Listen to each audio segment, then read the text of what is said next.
Bienvenidos a Observatorio Cotidiano en la Cultura. Hoy vamos a hablar de sexualidad, género y ciencia ficción. Un trinomio bastante complicado y por eso tenemos otro trinomio igual de complicado. Aquí en el estudio les agradezco mucho a Nayef Yeya, que estés con nosotros, escritor, periodista, muy enfocado en los temas de corporalidad, pornografía, sexualidad, políticas de la imagen. Bienvenido, Nayef. Muchas gracias. Teresa López Pelliza, bienvenida. Eres nuestra primera invitada de las Islas Baleares. Qué bien. Profesora de literatura y con un enfoque de género nos vas a hablar también de todos tus temas en realidad virtual, en género, en ciencia ficción. Bienvenida. Y Armando Trejo, nuestro querido profesor universitario en muchísimos programas aquí en Cultura UNAM. Él es director, entre otras cosas, del Foro Internacional de Narración Oral, cuya sigla se dice FINO. Bienvenido, Armando. Gracias. Nos vas a platicar también de comunidades trans que narran sus historias y las historias de otros. Sí.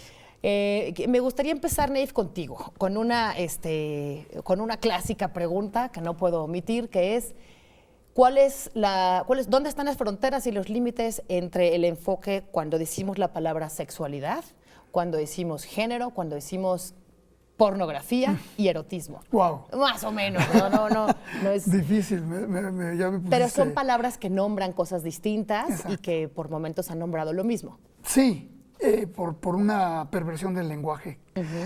Mira, yo empezaría a definir pornografía. Pornografía erróneamente se asocia como un extremo de lo erótico, cuando realmente no tiene nada que ver. Lo pornográfico simplemente es aquello que está censurado, es otra manera de decir esto está prohibido. Es una prohibición a ciertos tipos de representaciones, a veces relacionadas con lo sexual, no siempre, pero muchas veces, y que simplemente es un grupo en el poder que dice: tú no debes tener acceso a esto, este conocimiento está prohibido, este conocimiento es tóxico, puede causar daño social. Entonces esta ilusión de que hay ciertos conocimientos que pervierten a la sociedad y por tanto causan daño social, engendró a la pornografía alrededor en su versión más moderna, aparece alrededor de la Revolución Francesa. Antes de eso, el concepto ni siquiera tenía significado. Y a partir de ahí, la pornografía nos ha venido siguiendo siempre como una especie de espectro de lo permisible, como todo aquello que pasa esta frontera, que es una frontera completamente móvil, completamente caprichosa, definida por autoridades que a su vez no tienen muy claro el concepto de lo que quieren prohibir. Nos ha venido persiguiendo hasta llegar a la época del hardcore, que es la pornografía explícita, donde se muestran todo el tipo de penetraciones y demás, y eyaculaciones y secreciones, que sería ahora los límites de lo tolerable, ¿no? Y que delimitan nuestra forma de ver lo sexual. Entonces eso sería lo pornográfico. Lo erótico, pues es todo aquello que se refiere a las expresiones del amor corporal. Y el género, eso ha sido realmente un tema muy interesante. Yo estoy seguro que tú lo manejas muy bien. Esta idea de que, la sexualidad y género no es lo mismo, ¿no? Los géneros son fluidos, los géneros son cambiantes, determinan preferencias, afiliaciones. Seguro que tú tendrás una perspectiva muy distinta del tema, Nayef. Y obviamente, y esta pregunta va para Teresa, pero partiendo de lo que tú nos dices, la pornografía no es el cine pornográfico. Muchísimo antes apareció una literatura pornográfica, o apareció la literatura como vehículo de la pornografía y del discurso que ponía a prueba estas políticas de la representación de la sexualidad que nos dice Nayef. ¿Cómo es que, antes de entrar en el tema que nos ocupa, que es el tema de la ciencia ficción relacionado con estos temas, Teresa, cómo es que la literatura es una fuente y un género más, que antecedió al cine pornográfico, a la televisión y todo esto, pero cómo es que la literatura creó un género alrededor de la pornografía, del erotismo? La literatura como ficción, ¿no?, nos permite pensar en un espacio virtual como aquel generado por la actividad cerebral del ser humano, donde podemos especular, simular y ensayar. Claro. Y además es un lugar también privado, escondido. La literatura además en sus inicios, sobre literatura oral, aquí nuestro compañero sabe muchísimo más, empezó con la oralidad, pero en cuanto pasa al papel, lo que nos permite es recluirnos en un espacio íntimo en el que poder disfrutar y trasladarnos a ese espacio virtual de la ficción y de la literatura en el que nos relacionamos con diferentes personajes, lugares, ciudades y experimentamos de manera vicarial todo tipo de experiencias. En este caso, si hablamos de literatura erótica, pues nos permite experimentar vicarialmente pues todo ese desarrollo relacionado pues con lo erótico o lo pornográfico, ¿no? Yo de todas maneras no trabajo tan directamente con literatura erótica o más pornográfica, esto sabe mucho más Neve, pero sí con un enfoque de género. Sí con un enfoque de género y sí con textos en los que se reflexiona sobre las relaciones sexuales, sobre la diversidad de los cuerpos y en los que aparecen también muchas relaciones sexuales explícitas narradas en los textos, pero quizá yo no denominaría esos textos pornográficos, ¿no? De alguna manera, si pensamos a lo mejor incluso en narrativas como Las hortensias de Felisberto Hernández, donde tiene el protagonista relaciones con muñecas tamaño natural, por ejemplo, algunos de los cuentos que hay aquí en esta antología de Las otras, donde hay un cuento de Alberto Chimal y otro de Neve Yella, donde también nos hablan sobre la diversidad sexual con diferentes posibilidades de cuerpos reales y artificiales, cuya orientación sexual también cambia según el tipo de cuerpo, cambia el tipo de deseo y el tipo de experiencia y relación con el otro, ¿no? Claro. Ya entrando en el terreno ya de la ciencia ficción y pensando en cuerpos de seres artificiales, ¿no? No, bueno, y eso va a ser fascinante que abordemos ahora, que terminemos con esta primera ronda, que es un poco más a propósito del cuerpo. Armando, está el tema entonces como de nombrar los géneros, las fronteras, las palabras, el tema, como bien lo dice Teresa, de cómo la literatura ha podido crear y recrear todo tipo de experiencias alrededor del cuerpo, pero en la narración oral, sin duda, es en donde el cuerpo del propio narrador se pone a prueba, se pone en riesgo, la voz y el cuerpo. ¿Qué ocurre en la narración oral alrededor del erotismo, de la pornografía, de la transexualidad? Pues con la experiencia que tenemos reciente, que empezamos este año con Fino cuéntanos. y el IMBA, pues fue una convocatoria a ciertas comunidades, en ciertas poblaciones, a la población LGBTTI, y de pronto, bueno, desde ese nombramiento, ¿no?, de por qué LGBTTI, y luego pues que coincidió que se inscribieron chicas transexuales, mujeres transexuales, que yo también creo que lo que quieren ellas es que se les reconozca como mujeres y no tener que decir siempre necesariamente somos mujeres transexuales, porque fueron hombres y ahora se han convertido en mujeres. Y posibilitar a través de la narración oral, de la voz, de la anécdota y también de la literatura que les pone en su voz ciertas palabras y ciertos recursos para que ellas puedan expresar su visión del mundo y cómo reconocerse ante la sociedad, cómo dignificar su persona sin necesidad de que se estigmatice su formación, en este caso como chicas transexuales que sufren muchísima discriminación, muchísima...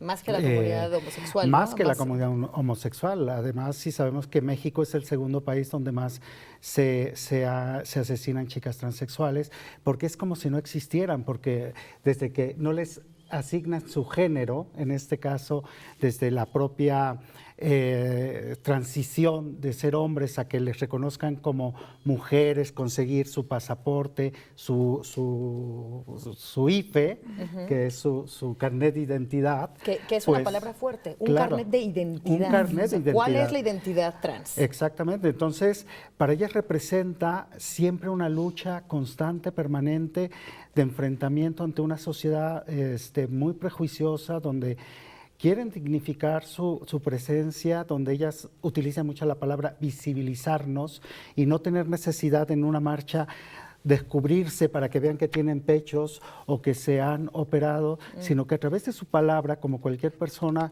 hacerse y reconocerse ante la sociedad, a partir de sus propias anécdotas. Hay chicas que han estado prostituyéndose, que han sido drogadictas, que hasta han estado en la cárcel, pero además las ponen en la cárcel de varones y sufren muchísimo en ese ambiente y pues el estar en esta propuesta que hemos hecho de Voces Transparentes, el que sientan que pueden estar como cualquier otra persona, que no tienen que decir si son chicas transexuales o bisexuales o homosexuales, porque pues la palabra te representa, la palabra te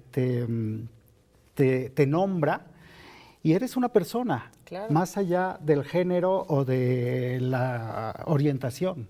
Después vamos a volver a la selección de género, bueno, a los géneros o a los textos que prefiere este corpus que han hecho de voces trans, así se llama, transparentes. Voces transparentes. Ahora volvemos a eso. Tenemos un poquito de tiempo antes de ir a un corte, pero Neif, tú vas a hablar en estos días sobre la ciencia ficción y la relación con la pornografía, que parecen dos mundos independientes y aparte. ¿Cómo los mezclaste? Bueno, mira, curioso porque yo llegué a la pornografía un poco buscando los límites de la expresión, es decir, pensando que cuando llegas a este límite de lo no permisible, a partir de ahí es más fácil ver lo que la cultura te ofrece, lo que la cultura es. Entonces yo siempre me parecía interesante llegar a partir de ahí. Y entonces, a partir del ensayo, entré pues yo siempre he sido narrador. Yo empecé como escritor de ficción. No, porque eres ingeniero. Bueno, eso es totalmente Confiésalo. cierto. Soy ingeniero industrial de la UNAM, precisamente. Pero bueno, mi otro oficio, este de escritor. ¿Tu verdadero oficio? Empezó como narrador y me interesaba mucho, por un lado, escribir ensayo, acercarme a estos temas que me parecían fascinantes, casi todos relacionados con lo tecnológico. Y entonces mi primer tema de interés fue el cyborg, la idea del cuerpo transformado, claro, la idea del cuerpo afectado por la tecnología e incluso la ideología o la lengua, que no son tecnologías tan evidentes, pero a la vez son tecnologías. Y de ahí, una de las expresiones importantes que me parecía que la tecnología dictaminaba era la pornografía. La pornografía era cómo a través de la tecnología nos relacionábamos con la sexualidad, cómo encontrábamos estos medios para vincularnos con nuestras fantasías, con nuestro erotismo a través de dispositivos y a través de representaciones. Eso me parecía muy importante. Entonces ahí entré al mundo de lo pornográfico, pero siempre tuve esta idea de que la ciencia ficción, al presentar mundos alternativos, ofrecía la posibilidad para todos estos grupos diversos, para esta gente que venía de grandes represiones, de mundos de represión, de imaginarse mundos donde ellos no eran lo marginal, donde ellos no eran lo otro, sino universos donde la otredad era lo normal. Claro. Y, en fin, entonces la ciencia ficción históricamente ha sido eso. O sea, desde grupos étnicos, culturales, sociales, hasta sexuales. La ciencia ficción siempre ha tenido estos espacios de representación súper importantes. Y de juego. Vamos a quedarnos aquí para volver con este tema y para volver también, Teresa, ahora sí, con el puente que tú has puesto entre la visión de género y la ciencia ficción. No se vaya, estamos hablando de sexualidad, género y ciencia ficción. Volvemos en unos segundos.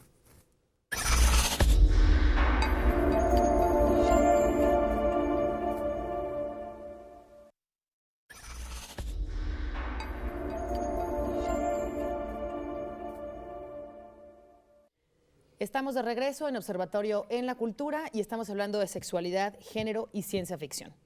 Nos quedamos, Neif, en este tema en el que nos has puesto tu interés y por dónde se te abrieron los mundos para hablar de la corporalidad, pero también desde la arbitraria o desde cuando la ciencia arbitró los cuerpos, ¿no? Un poco el cyborg y esto. Teresa, ¿cuál es tu enfoque en la Universidad de las Islas Baleares o cuál es el enfoque que tú tienes en tus trabajos como docente, como investigadora, como escritora, entre la relación ciencia-ficción, corporalidad, sexualidad? Pues bueno, yo trabajo en el grupo de investigación Cuerpo y Textualidad de la Universidad Autónoma de Barcelona y en el grupo Estudios de lo Fantástico, aunque desarrollo mi docencia y vivo en las Islas Baleares. Es interesante, ¿no?, que una universidad tenga estos temas. Sí. De hecho, ahora organizamos un congreso a propósito de todas estas cuestiones sobre narradoras de lo fantástico para repensar sobre cómo se representa la sexualidad, la maternidad, la autoría femenina a partir de estos imaginarios de lo insólito, ¿no? Y de lo no mimético. Claro, lo que decía Neif, a mí me parece fundamental esa idea del cyborg. De hecho, fue por donde yo también comencé a trabajar en estas cuestiones a partir de su libro El cyborg del cuerpo transformado, que fue uno de los primeros ensayos sobre el tema del cyborg en español, que se publicó en los 90 más o menos, ¿no? Y a partir de esas propuestas, ¿no?, y del manifiesto para cibos de Donna Haraway, donde nos propone ya una propuesta teórica desde el feminismo y el socialismo para repensarnos como una identidad que sobrepasa esa idea de género de ser hombre o ser mujer. Claro, esto ya nos propone pensarnos en otro tipo de sociedad. Desde el punto de vista teórico ya estaban estos textos, en estos ensayos, pero desde la ficción, en la literatura y en el cine de ciencia ficción ya se proponía, porque como bien decía Neve, si algo hace la ciencia ficción es decirnos que otro mundo sí es posible. Además de también criticar el nuestro propio a partir de la transposición en una realidad paralela o en una sociedad alternativa. Porque cuando hablamos de ciencia ficción, mucha gente piensa que esto es narraciones escapistas, ¿no? Que no nos hablan de nuestra realidad más cotidiana y nada más alejado de la realidad. O sea, nos hablan de la sociedad... Nuestros deseos y nuestros temores. Como cualquier otro género literario. Claro. Lo que pasa es que lo hacen desde un punto de vista mucho más subversivo ideológicamente, porque a veces es más sutil, más sibilino, porque no se muestra de una manera tan explícita como, por ejemplo, una novela realista, una novela histórica sobre la Guerra Civil Española. Pero una ucronía sobre qué hubiera pasado si la Guerra Civil Española no lo hubiera ganado Franco nos permite pensar en una sociedad alternativa donde viviríamos en una España diferente, ¿no? Claro. Por ejemplo. Y con las cuestiones de género es fascinante como, por ejemplo, escritoras en el siglo XIX, cuando aparece la primera ola de feminismos y empieza, ¿no?, esa reivindicación por el voto femenino, estas mujeres empiezan a escribir utopías, ginutopías, mundos en los que solo habitan mujeres y pueden votar, y estudian, y gobiernan el país. Incluso hay una novela muy interesante en la que una mujer es la primera ministra de Gran Bretaña, y estamos hablando de 1904. ¿Cómo se llama esa novela? El país, bueno, tenemos varias, el país de ellas, bueno, la primera, digamos, ginutopía que es más interesante es de Christine de Pizan, que es del siglo XV, porque es la primera escritora que además gana dinero y vive, mantiene a su familia con lo que escribe. Y esta ginutopía se llama La ciudad de las damas. Y entonces es una ciudad gobernada por mujeres donde hay paz, no hay conflictos bélicos. Ella nació en Italia, pero vivió y murió en Francia, y claro, en toda su narrativa pues se percibe esta preocupación sobre lo femenino, la subjetividad femenina, la dificultad de vivir en un mundo de hombres, y pues es una de las primeras ginutopías, digamos, ¿no? Claro, pasamos de ginutopías, por ejemplo, donde tenemos esos mundos habitados por mujeres en sociedades alternativas, a distopías feministas, como El cuento de la criada de Margaret Atwood, donde pues lo que nos plantean es un trasunto de la sociedad patriarcal donde la mujer vive absolutamente alienada, y en este caso, en el cuento de la criada, además, pues las mujeres están sometidas a la obligatoriedad de la maternidad en un mundo heteronormativo, ¿no?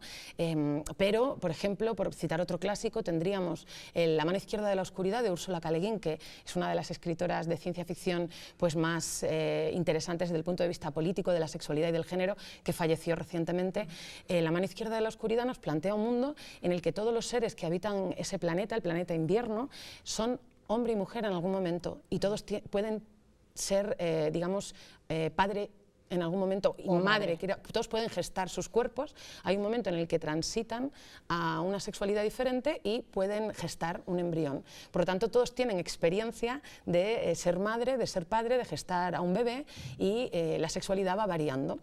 Claro, eso ya nos permitía pensar a finales de los 70 en lo queer y en lo trans. Claro. Y eso ya se estaba planteando en la ciencia ficción a partir de bueno, la llegada de un terrestre al planeta invierno. Y claro, es muy interesante el choque de este ser con un cuerpo que no sabe descifrar. Es un texto que no sabe leer, porque es un cuerpo que de repente le atrae, pero ve que es un hombre, pero lo siente mujer porque, claro, es un cuerpo fluido, ¿no? Claro. Y Armando, en relación justo a esto que acaba de decir Teresa, que me parece fascinante, esta puesta en claridad de lo que querías decir, Teresa, ¿cómo es que esto que era ciencia ficción en algún momento hoy es una realidad política, legal, biotecnológicamente posible, de alteración de los cuerpos, y que en esta construcción de identidad la voz toma un lugar central, Armando?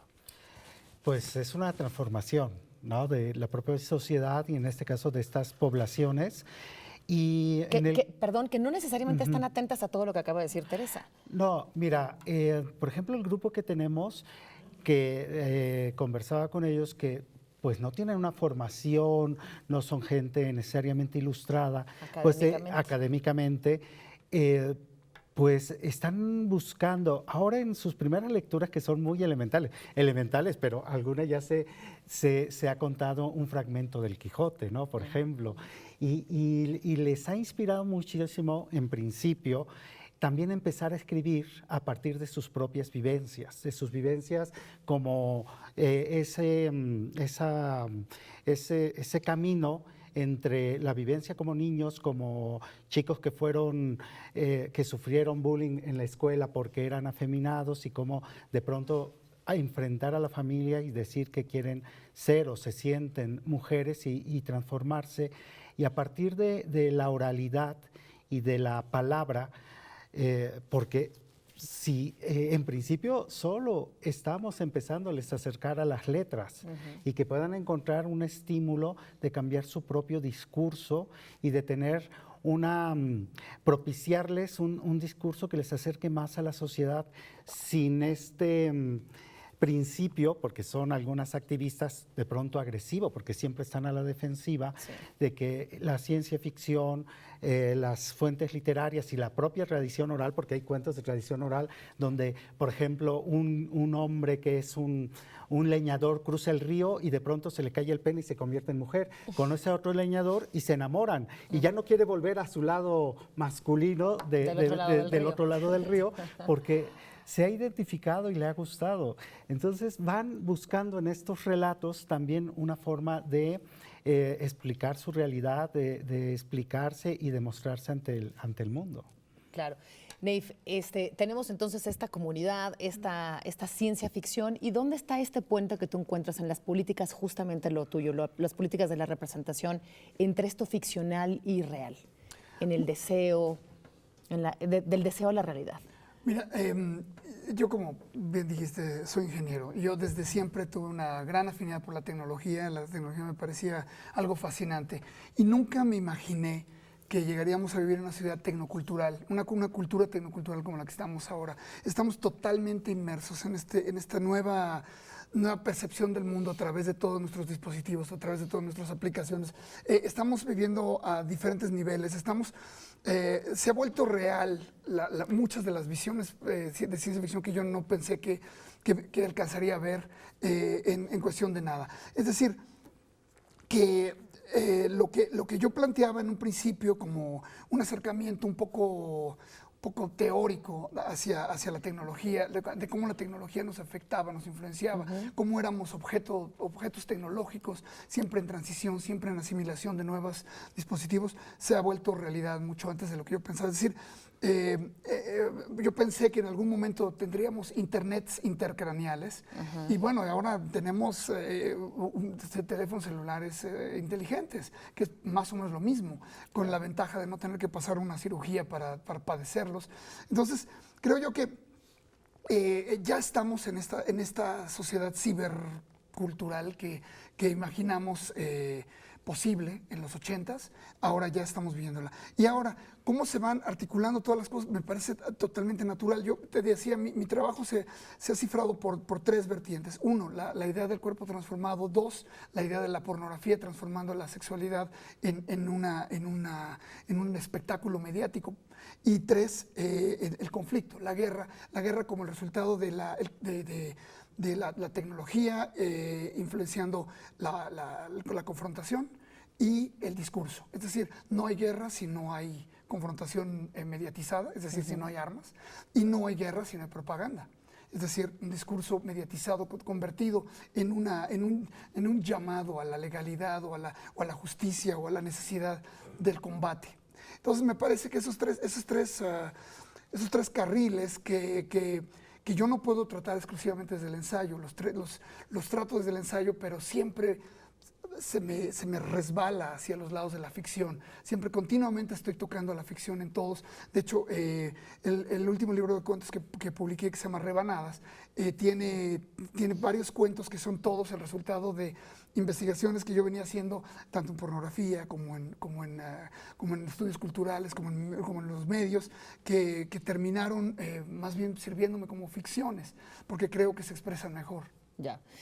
Bueno, pues este es uno de los puntos de partida para que nuestro auditorio busque, lo siga se entere de todos estos temas que han puesto ustedes en la mesa de manera extraordinaria. ¿En dónde lo seguimos? ¿Qué nos recomiendan? ¿Cómo concluimos? Armando, ¿en dónde seguimos el trabajo de Fino? De Fino, pues en nuestra página www.fino.com.mx. Fino es Foro Internacional de Narración Oral, y pues tenemos muchos proyectos precisamente aquí con la UNAM, Jóvenes Narradores Universitarios, con la Coordinación de Literatura y Bellas Artes, y principalmente pues eso, darle voz a todos. Muchas gracias, Armando. ¿Dónde seguimos? ¿Dónde seguimos tus escritos, tus textos? Pues bueno, casi todo lo que tenemos un perfil académico que es en academia.edu, donde vamos publicando la mayoría de nuestras publicaciones, en Facebook con mi nombre, Teresa López Pelliza, o en la página del grupo de investigación lofantástico.com también aparece toda esta información. Lofantástico.com, sí. Está maravilloso. Neif. Bueno, yo mis Bueno, tú eres un tuitero. Tuiteo bastante, Sí. @NYEHYA. También en Facebook estoy como Nayef Yeya. Ahí siempre publico lo que voy sacando, más bien anuncio lo que voy publicando. Y en mis libros tengo pornografía, pornocultura, tecnocultura y varios libros más que tienen que ver con estos temas y que supuestamente volverán a las librerías ahora en nuevas reediciones. Pues muy bien, los buscaremos y nos llevamos esta tarea para seguirlos a los tres y seguirnos enterando de la sexualidad, el género y la ciencia ficción. Esto fue Observatorio Cotidiano en la Cultura y yo lo veo a usted en la próxima edición. Gracias.